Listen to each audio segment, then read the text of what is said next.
మీకు ఏదైతే ఆ సంఘటన జరిగిందో అది దురదృష్టకరమైనటువంటి సంఘటన. అసలు మీకు ప్రమేయం లేకుండా మీకు జరిగిపోయింది అది.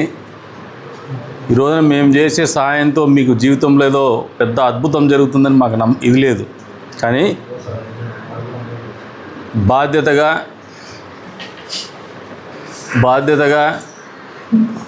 మీకు మేము ఉన్నామని ఒక నమ్మకాన్ని కలిగించే విధంగా మా ఆలోచన, ఒక చిన్న ఆలోచన ఇది. దీంతో మీకు జరిగిన నష్టాన్ని మేము పూడుస్తామని మేము అనుకోవడంలా. కానీ ఈ ప్రభుత్వం ప్రజల కోసం ఉండే ప్రభుత్వం. ఏదైనా అనుకోని సంఘటన జరిగితే ఖచ్చితంగా ప్రభుత్వాలు మీకు అండగా నిలబడతాయి, మీకోసం పనిచేస్తాయి, ఆలోచిస్తాయని ఒక నమ్మకాన్ని కలిగించడానికే మేము ఈ రంగం ముందుకు వచ్చి మీకు ఉపయోగపడడం జరుగుతోంది. అంతేగాని ఈ డబ్బే మీకు అందరూ ఉపయోగపడిపోతుంది, మీకు అద్భుతం జరిగిపోతుందని మేము అనుకోవడం లేదు. మీరు కూడా ఆ రంగం ఆలోచన చేయొద్దండి. ఇకపోతే కొన్ని ఇళ్ళు కూడా దెబ్బతిన్నాయి. ఈరోజు ఉదయం కూడా ఎవరు వచ్చినారు, వారికి కూడా మాట చెప్తున్నాం.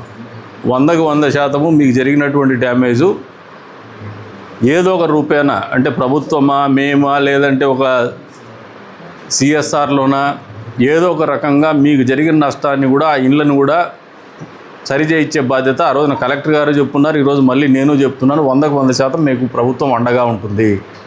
చంద్రబాబు నాయుడు గారు ముఖ్యమంత్రిగా ఉన్నటువంటి రాష్ట్రంలో ఆయన పరిపాలించే సమయంలో ఇటువంటి సంఘటనలు జరిగితే ఖచ్చితంగా ఆయన ఆలోచన విధానం మేరకు పనిచేసేటువంటి మేమందరం కూడా తెలుగుదేశం పార్టీలో నాయకులుగా పనిచేస్తున్నటువంటి వాళ్ళం, కార్యకర్తలుగా పనిచేస్తున్నటువంటి వాళ్ళం.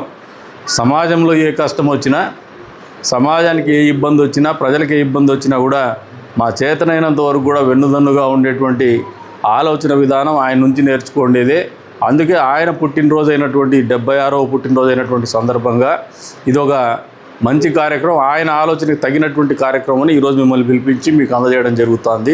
భవిష్యత్తులో కూడా నష్టపోయినటువంటి కుటుంబాల్లో ఒక ఆమె లేడీ చనిపోయింది, ఆమె వాళ్ళ పిల్లలు 2 ఉన్నారని చెప్తున్నారు. వారు వచ్చినారు, వాళ్ళు ఎవరున్నా 2 పిల్లల్లో ఒక పిల్లోడు గ్రాడ్యుయేషన్ చేసినాడు, గ్రాడ్యుయేట్ అనుకుంటా. ఒక పిల్లోనికి ఖచ్చితంగా ఉద్యోగం కూడా ఇస్తాం. పర్మనెంట్ ప్రభుత్వ ఉద్యోగం అనుకోకుండా మున్సిపాలిటీలో ఖచ్చితంగా మీకు ఉద్యోగం ఇస్తాం. ఇది ఈ ప్రభుత్వం యొక్క ఆలోచన విధానం. అంతేకాకుండా ఇల్లు పూర్తి స్థాయిలో ధ్వంసమైనది మీదే. 100కి 100% మేము దానికి మీకు వచ్చే ఏదైతే 5 లక్షల రూపాయలు ప్రభుత్వం నుంచి రావడమే కాకుండా ఇంకా ఇల్లు కట్టేదానికి కూడా పూర్తి స్థాయిలో సహాయ సహకారాలు అందిస్తామని చెప్పేసి కూడా తెలియజెప్తాను. అంతేకాకుండా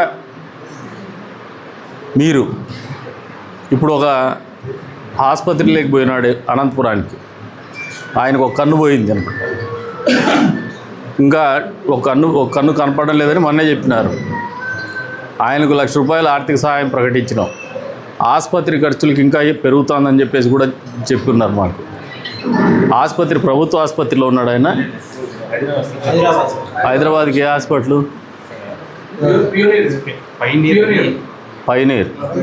ఆయనకు వచ్చే బిల్లులు 100కి 100% ప్రభుత్వం నుంచి డబ్బులు సపోర్ట్ చేస్తాం. మీరు ఏదైనా ఆపరేషన్స్ ఉంటే కూడా మాకు ఎస్టిమేషన్స్ ఇస్తే ప్రభుత్వం నుంచే డబ్బులు కట్టిస్తామని చెప్పేసి, వాళ్ళకి హాస్పిటల్కే డబ్బులు చెల్లించే విధంగా కూడా ఏర్పాటు చేస్తామని చెప్పేసి కూడా మీకు చెప్తాను. ఒక నయా పైసా కూడా మీ హాస్పిటల్ ఖర్చులు మీ తల మీదకి రాకుండా, మీ జోబులో నుంచి పోకుండా చూస్తామని చెప్పేసి కూడా ఈ సందర్భంగా మీకు తెలియజేస్తాను. కాబట్టి ధైర్యంగా ఉండమని చెప్పేసి కూడా కోరుతా ఉన్నాను. ఆ భగవంతుడు మీకు ఈ కష్టకాలంలో మనోధైర్యాన్ని వల్ల,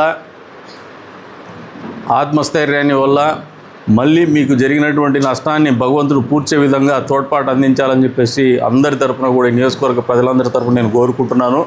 అంతేకాకుండా మీరు ఆత్మస్థైర్యంతో ముందుకు పోమని చెప్పేసి కూడా మిమ్మల్ని కోరుకుంటూ, ఈరోజు మేము చేసేటువంటి ఈ కార్యక్రమం అనేది సాయం అని అనుకోవద్దు అని, మీరు కేవలం మీకు నమ్మకాన్ని ఇవ్వాలనే ఆలోచనతో చేస్తున్నాం. ఆ విధంగానే దీన్ని తీసుకోమని చెప్పేసి కూడా కోరుతా ఉన్నాం.